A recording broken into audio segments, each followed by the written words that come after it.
A young man from Shaker Heights, Ohio named Roger Penske has earned a degree in business administration from Lehigh University. But during his college days, he found himself more interested in weekend amateur road racing with the SCCA. By 1960, Roger had turned professional and was competing with some of the greatest drivers of all time, like international champion Carroll Shelby, fresh off a win at Le Mans. The first American to win the World Driving Championship, Phil Hill, Jack Brabham, three-time world champion, and British racing great Sterling Moss. The year is 1962, one that will be long remembered as Roger's near-perfect season. He won the Sebring 12-hour International Grand Prix, plus the SCCA D Sports Racing and USAC Road Racing Championships. This race is the LA Times Grand Prix, and Penske's in a heated duel with Dan Gurney in number 96.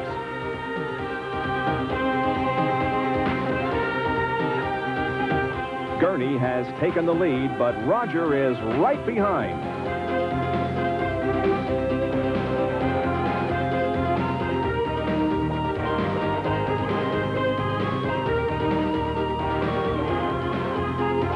Penske in the controversial Xerox Special, a car of his own design, won't tolerate second place and puts a move on the outside of Gurney to once again take the lead.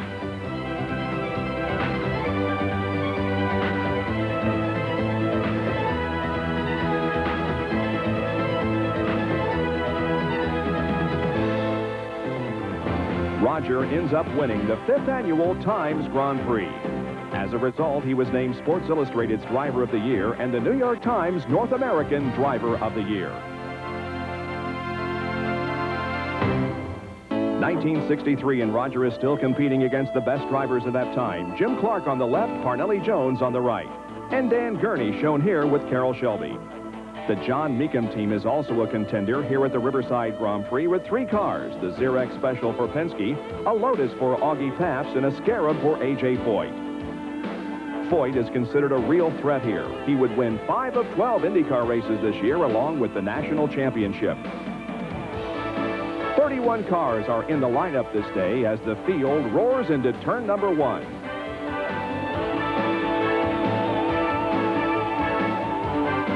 Jim Hall shows the way through turn number 6 in his Chaparral. Hall is closely pursued by number 98, Dave McDonald, Bob Holbert, and Penske. With Shelby looking on, Hall's car falters, giving McDonald the lead. The Chaparral retired with electrical problems.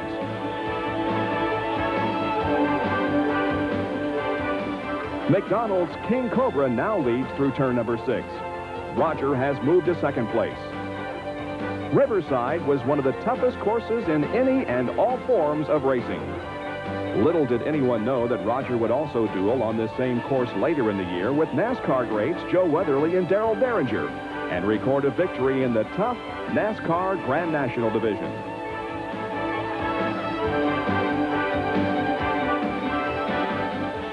One of Roger's teammates, Augie Paps, would not be around at the finish. Neither would another road racing legend, Bob Bondurant. McDonald takes the checkered flag in this 1963 LA Times Grand Prix after lapping the entire field.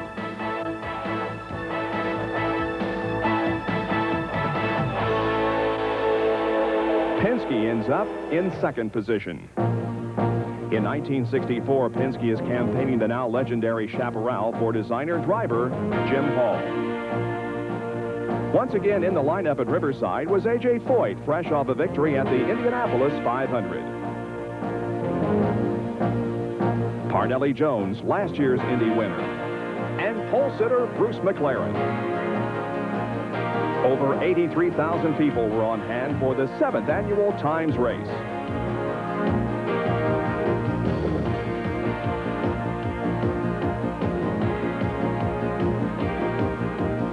McLaren leads in the early going, followed by Foyt, Walt Hanskin, Jones, and Jim Clark. It's a hot, dry 92 degrees, and the drivers have 200 long miles to go. Parnelli slips past Foyt for second place. Penske also passes Foyt. Jones appears to be on his way to victory. Hanskin by this time is watching from the pits as Penske goes by in second. Parnelli finds traffic to be a cinch.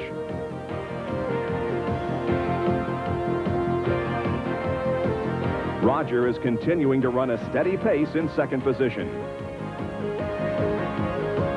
But he still has Foyt breathing down his neck.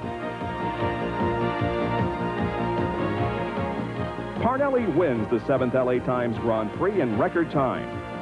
Penske is second for the second year in a row. But as a driver for Jim Hall, he was learning a lot about the inner workings of a successful race team.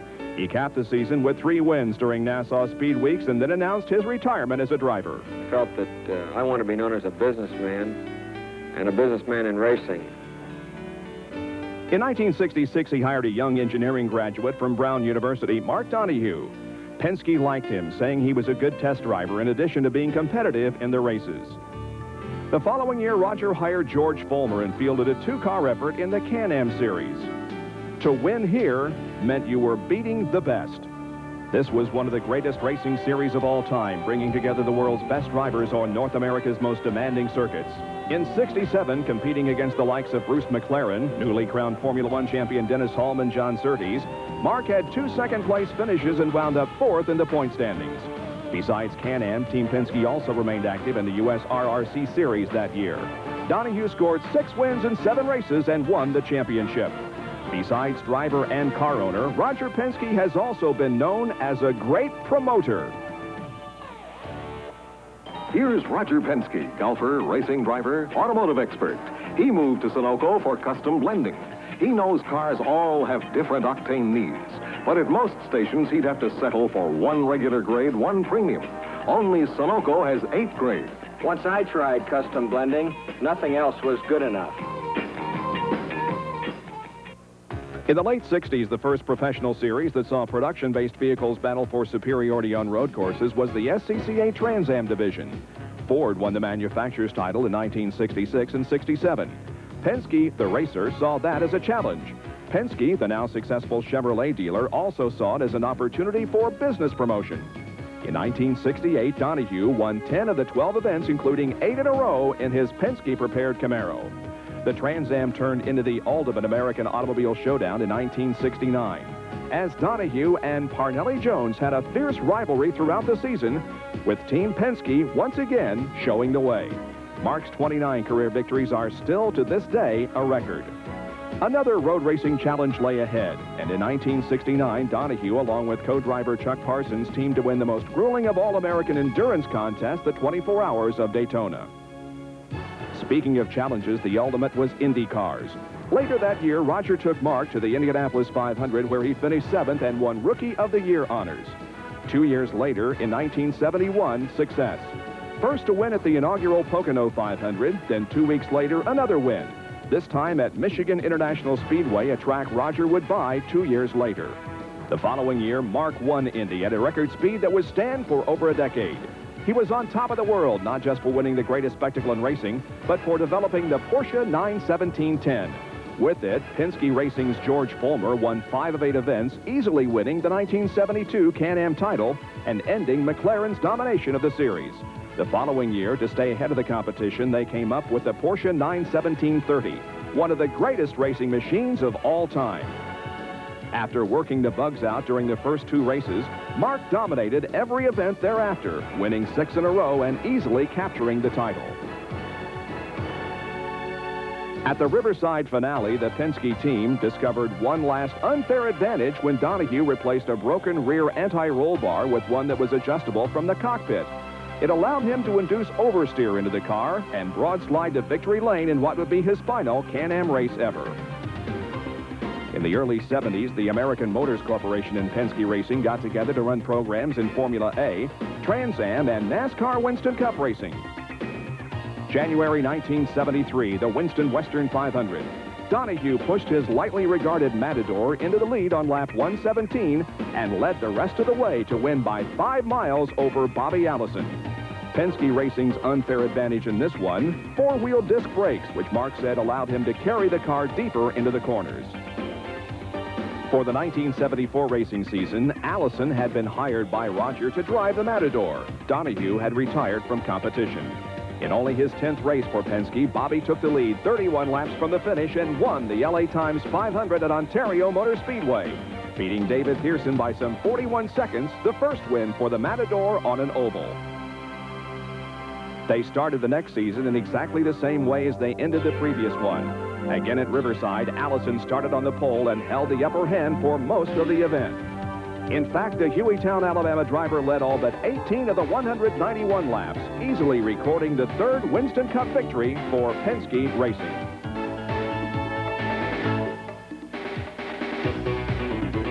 Later in 1975, Donahue, who had come out of retirement, established the world's closed-course speed record of over 221 miles per hour in the Porsche 917-30 at Talladega Superspeedway. Donahue decided to return to racing to help Roger accept yet another challenge in motorsports, Formula One.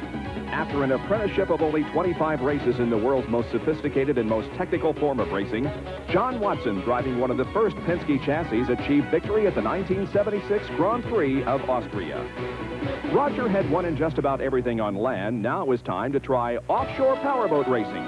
With Miami ophthalmologist Dr. Bob Magoon at the controls, Jay Signori, navigator and mechanic, and Roger as throttle man, their new 40-foot cigarette would perform much better in the high seas than the more common 36 and 38-foot boats. Things were looking good for their bright yellow twin Merc Cruiser when one of the engines suddenly quit. With the other one still running and the competition bearing down, Signori opened up the engine hatch and repaired a broken Gilmer belt. Later, heavy fog made navigation extremely difficult, but the team overcame all obstacles to win the Benihana Grand Prix. In 1978, Roger was a major influence in the formation of Championship Auto Racing Teams, the organization that would take over sanctioning of IndyCar racing except for the Indianapolis 500. By this time, he had turned almost all of his auto racing attention to the IndyCars and to build on his reputation as a meticulous, tireless racing team manager. Affectionately called the captain by his mechanics, drivers, and business associates, Roger was also creating a dynamic, fast-growing company known as the Penske Corporation. The success of both would be the result of Penske's winning business philosophy, effort equals results. In 1979, Team Penske with drivers Bobby Unser and Rick Mears, utilizing the Penske PC7 chassis, won 9 of 14 events, with both drivers finishing out of the top 10 only once. There were 2 500-mile races held that year, one on September 2nd at Ontario Motor Speedway in California. There would be an unprecedented finish in that race, with Penske cars finishing first, second, and third. Bobby Unser won the race, with Mears second and Mario Andretti in his only IndyCar race of the season, finishing in third position. Mears won the other 500-mile race at Indianapolis in a PC6. He also checkered 2 other events and became the first driver to hold the title of kart IndyCar champion. Penske Racing, the most successful IndyCar racing team in history, with 71 victories, including a record 8 Indianapolis 500-mile wins, 8 IndyCar national championships, and a total of 100 pole positions. Penske Corporation, one of the country's most successful businesses, is now comprised of 3 business groups: transportation services, retail automotive, and automotive performance. These operations are carried out by more than 10,000 employees at 400 facilities worldwide. Penske Racing 1992. 4-time Indy 500 winner Rick Mears. Emerson Fittipaldi, who won 4 events during the year. Newcomer Paul Tracy, pole position winner at Road America, and Penske Team South driver Rusty Wallace. All a part of Roger Penske, the man and the legend.